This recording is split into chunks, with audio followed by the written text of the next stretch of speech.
tindak pidana asal, tetapi orang-orang lain yang kemudian transaksikan harta kekayaan ini sehingga kemudian menjadi sebuah tindak pidana pencucian uang. Jadi tertuju kepada itu kalau menurut saya aturan berkenaan dengan tindak pidana pencucian uang ini. Tapi sayangnya penjelasan undang-undang ini melimitasi juga. Undang-undangnya menjelaskan bahwa yang dimaksud dengan patut mengetahui adalah adanya kehendak mengenai hal itu. Ya mas, kembali lagi ke kesengajaan jadinya. Kalau menurut saya tidak boleh dipakai itu penjelasan itu.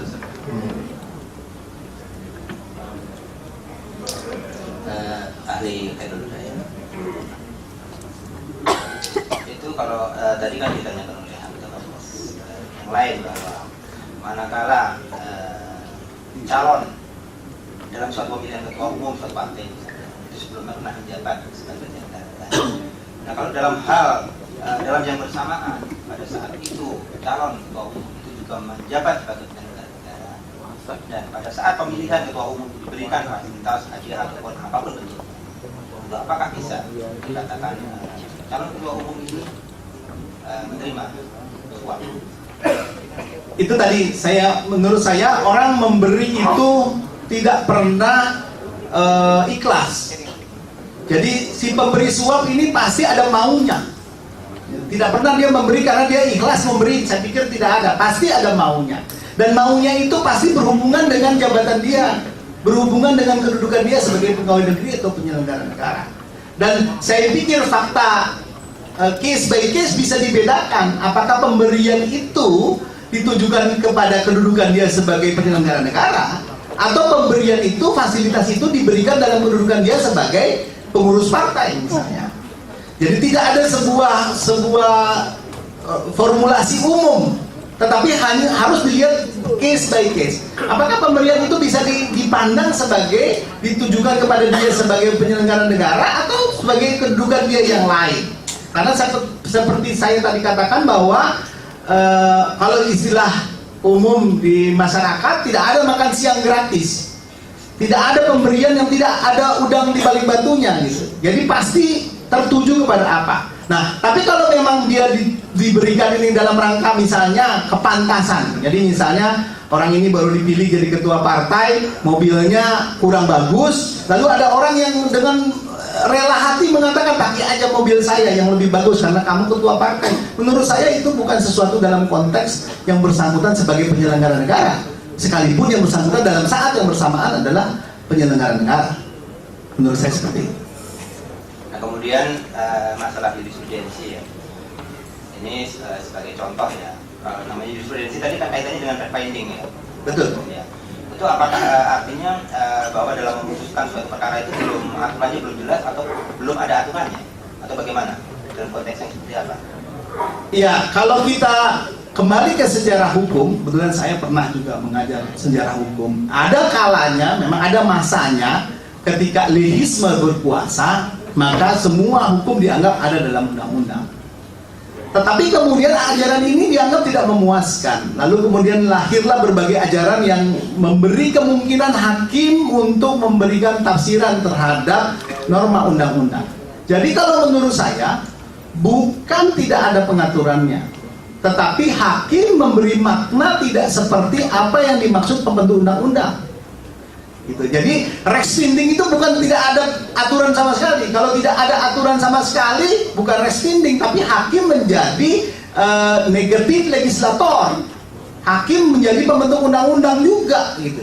Tetapi ada norma undang-undang yang menurut pembentuk undang-undang maknanya A, tetapi dalam konteks sekarang pembentuk hakim menafsirkan B. Inilah yang maksudnya dengan res finding.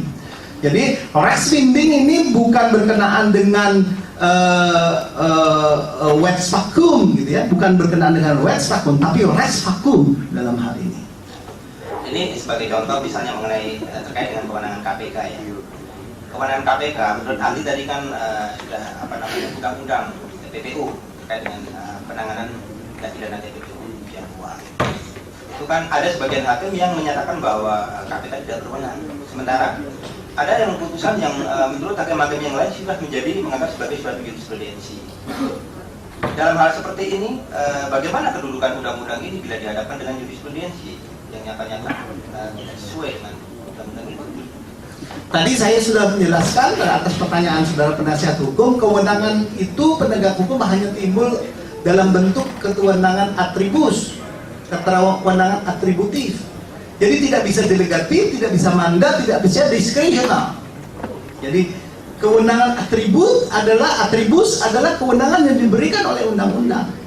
Karena kekuatan mengikat undang-undang tidak sama dengan jurisprudensi, maka menurut saya ya tidak harus Bapak Hakim yang terhormat lalu mengikuti putusan-putusan pengadilan lain atau pengadilan ini yang telah menyatakan KPK berwenang melakukan penuntutan tindak pidana pencucian uang menurut saya.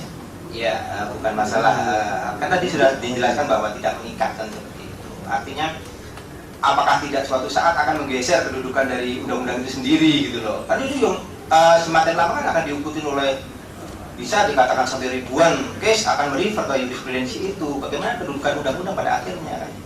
Itu yang saya maksud, karena kewenangan penegakan hukum itu hanya menjadi monopoli pemberian pembentuk undang-undang. Karena undang-undang itu diadakan untuk melindungi hak-hak individual dari kesewenang-wenangan. Dasar dari dulu yang namanya hukum acara itu adalah dalam rangka melindungi individu dari kesewenang-wenangan. Maka kemudian menurut saya seharusnya tidak diikuti jurisprudensi yang seperti itu. Katakanlah seperti itu. Jadi ya tentunya pada akhirnya berpulang kepada kebijaksanaan hakim di dalam menilai hal ini. Tetapi secara akademik, kalau menurut saya, untuk kemudian tidak dipandang sebagai suatu bentuk kesewenang-wenangan, maka sebaiknya tidak diikuti. Toh, yang bersangkutan masih bisa dipidana dengan ketentuan yang lain. Misalnya, ada predikat kerennya, korupsinya, ada pencucian uangnya. Kalau memang penuntut umum ini tidak berwenang, korupsinya terbukti, kenapa tidak dihukum berdasarkan yang terbukti saja? Kan begitu, tanpa harus kemudian mengorbankan katakanlah hak-hak individual yang lain gitu. Dengan kemudian mengikuti jurisprudensi yang seperti itu. Menurut saya begitu. Cukup, masih ada?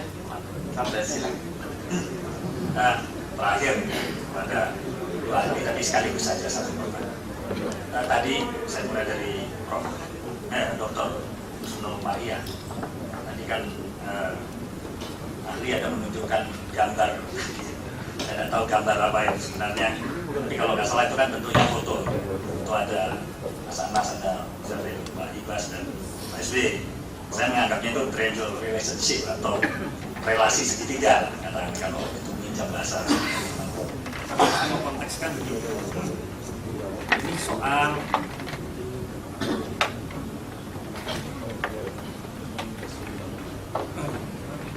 cara ini kita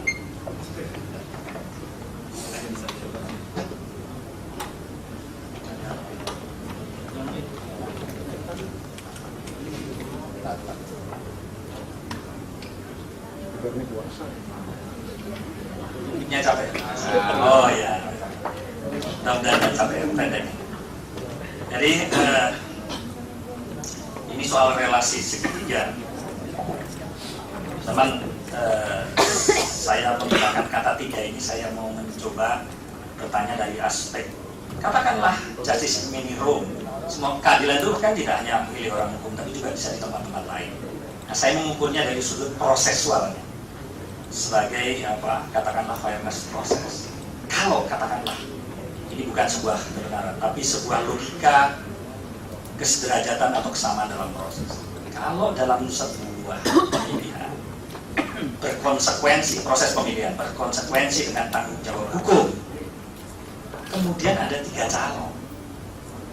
Pertanyaannya, apakah cukup satu saja calon itu dimintai pertanggungjawaban hukum, atau dalam konteks equal treatment, keadilan, ya tiga-tiganya harus ditanya atau dimintai pertanggungjawaban hukum. Ini aspek kesederajatan jasadannya dari Ibu Dr. Kusnul Maria. Mohon izin, Yang Mulia. Tapi gambarnya bukan yang 3 ini ya? Kalau yang 3 itu ya. Kalau dilihat dari konteks itu, sebenarnya pertanggungjawaban atau konsekuensi hukumnya di dalam penyelenggaraan misalnya Kongres, Munas, ataupun muktamar, tentu saja tidak bisa pada level yang cuma satu orang, ya seluruh sistem kalau tadi dilihat kan di mana sebetulnya kejadian dan sebagainya itu terjadi di dalam konteks ini supaya semua jadi fair kayak gitu kan. Ini kan di dalam konteks the legal and political rule of the game supaya lebih yang free and fair itu tadi ya, fairness-nya itu tadi yang harus dilihat di dalam konteks ini.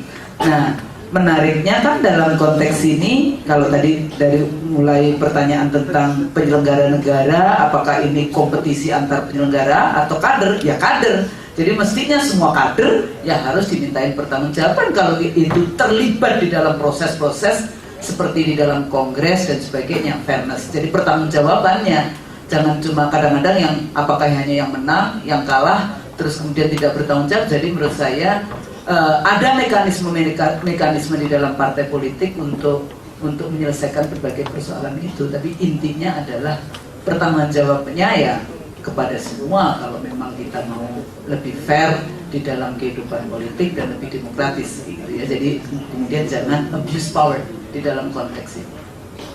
Jadi konteksnya supaya equal treatment itu ya kalau ada lebih dari satu calon ya hampir seluruh calon itulah yang diminta pertanggungjawaban gitu ya. Jawaban karena kan kemudian misalnya pesta demokrasi perubahan rezim atau ketua umum dan itu apalagi kalau ini sebetulnya tidak cuma kalau kita bicara dalam konteks kongres kan tidak hanya cuma memilih ketua umum kan, ada formatur, ada dan lain-lainnya lagi lembaga-lembaga yang dilakukan di dalam acara kongres tersebut. Oke, yang terakhir ini menarik soal tadi istilah yang ahli sampaikan, kekuasaan yang terampas atau dirampas. Ini kalau meminjam hermeneutikanya Pak Jaksa,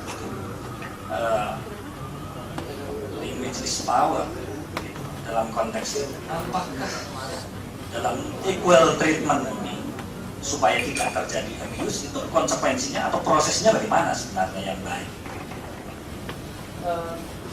Seringkali kenapa kekuasaan itu selalu dibatasi kan? Karena kekuasaan itu kan cenderung kemudian kerap. Tapi kerapnya ini bukan korupsi dalam arti korupsi mengambil-ngambil, tapi korupsi kekuasaan yang lebih luas dibandingkan itu. Nah, di dalam konteks ini kalau kita lihat tradisi yang ada di dalam partai-partai politik Indonesia, kekuasaannya ini kan tergantung. Kalau dia yang punya duit, dia jadi ketua umum, ya dia berkuasa double kan, karena sumber kekuasaan itu bisa kekayaan, bisa jabatan. Nah, tapi kalau yang kemudian atau kemudian dibuat bentuk kekuasaan yang lain, misalnya ada partai politik yang lebih berkuasa ketua umumnya, ketua dewan pembina itu cuma tempelan saja, ada partai politik seperti itu. Atau ada karena ketua pimpinan majelis tingginya, misalnya majelis pusatnya itu sangat berkuasa, dia bisa menentukan, maka ketua umumnya sangat takut nih kepada ini karena bisa kalau bahasa di pemerintah di-impeach gitu ya. Nah ini juga terjadi, jadi seperti yang tadi saya katakan negara dalam negara. Nah bagaimana maka menyelesaikan berbagai konflik yang ada seperti ini, makanya setiap partai diminta sebetulnya kan ada kode etik, ada dewan kehormatan, penyelesaian dengan cara interest and right based approach, tidak harus semuanya dengan legal based approach, tapi tetap juga ada yang power based approach, kekuasaan. Nah yang menarik di dalam konteks yang saya baca di dalam anggaran dasar dan anggaran rumah tangga ini ada kotak-kotak yang punya kekuasaan lebih tinggi. Jadi kasihan sekali ini ketua umum sebetulnya kewenangannya tidak banyak-banyak amat. Ya walaupun tanda tangan ya, biasanya tanda tangan untuk jadi caleg, menjadi bupati kan ketua umum dan sekjen. Sementara masih ada majelis tinggi, ada dewan pembina, ada dewan kehormatan yang dipegang oleh satu orang juga ketua. Nah ini yang memang perlu untuk dilihat lagi di dalam konteks tradisi partai politik di Indonesia, bagaimana membangun internal demokrasi partai. Jadi supaya fairness tadi itu bisa dilaksanakan. Masih ada tambah, saya harus melihat kepada sebelah saya tadi sudah terjawab sebelumnya pengertian kekuasaan yang dirampas itu dalam konteks fairness itu. Kemudian terakhir kepada ahli Hairul Huda, tadi oleh majelis ditanyakan dalam konteks reviewing. Saya melihatnya pada konteks review formingnya, beberapa peradilan. Tadi kaitan dengan konstan jurisprudensi itu harus ada konstan, ada kesinambungan ya, diikuti oleh proses peradilan. sebelumnya atau yang disebut dengan spare business atau meeting force president itu bisa diikuti oleh bagian berikutnya. Nah, hanya pertanyaannya saya, ini kaitan dengan rezim aktivitasnya atau legal aktivitasnya. Kalau tadi ini behavior, perilaku, misalnya pemberian yang terjadi dalam sebuah kompetisi pemilu atau penyelenggaraan pencalonan pemilihan pencalonan jabatan atau pejabat tertentu, bukan pejabat tertentu, kekuasaan tertentu. Sebenarnya dalam proses pemilu semacam ini sebenarnya akan perlu masuk di dalam rezim kalau ada transaksi atau pemberian rezim tindak pidana pemilu atau rezim tindak pidana korupsi. Ini saya ingin tahu legal regime ini ya. Tindak pidana pemilu. Ya, karena kepentingannya berhubungan dengan tindak pidana pemilu, jadi tidak ada kepentingan umum berhubungan dengan keuangan negara.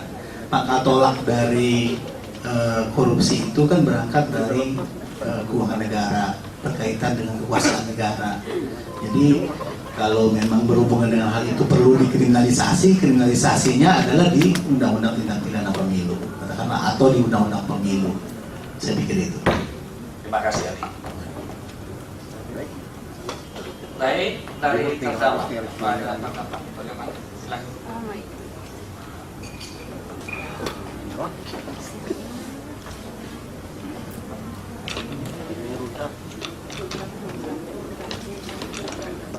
Baik, Yang Mulia,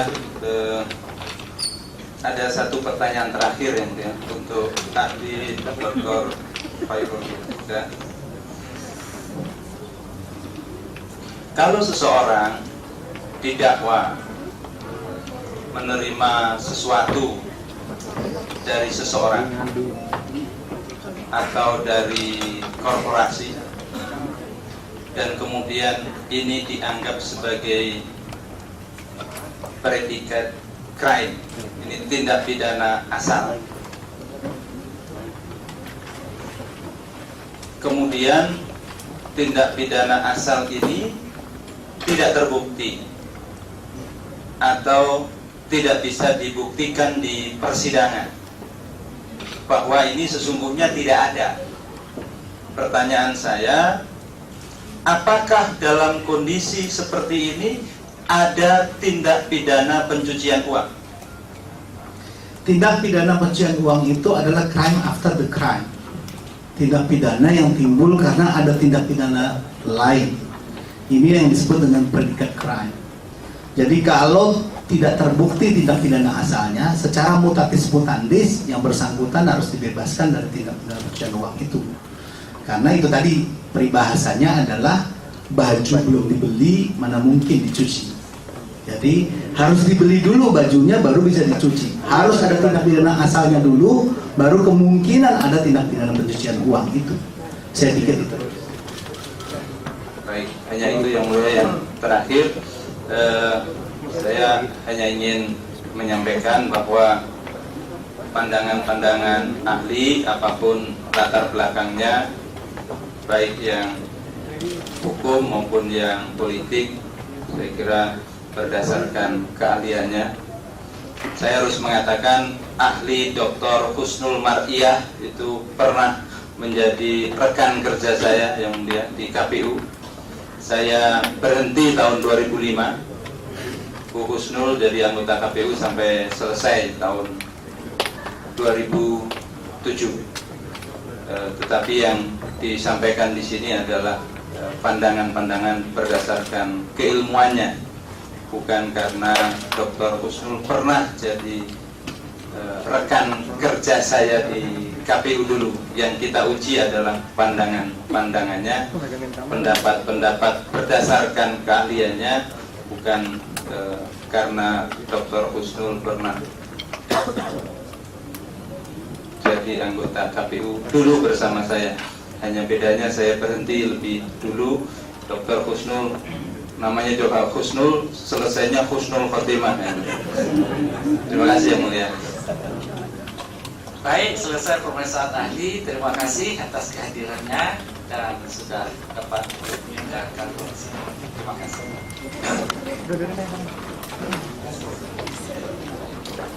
Namanya ganti kosmopolitan. Teman biasa ada yang nanya.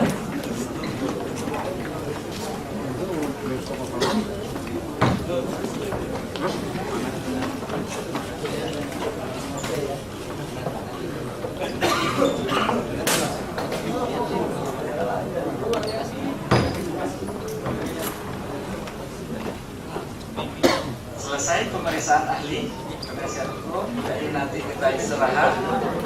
Seolah kita cepat dan mulai lagi yang selesai untuk pemeriksaan kira-kira ya, sidang itu di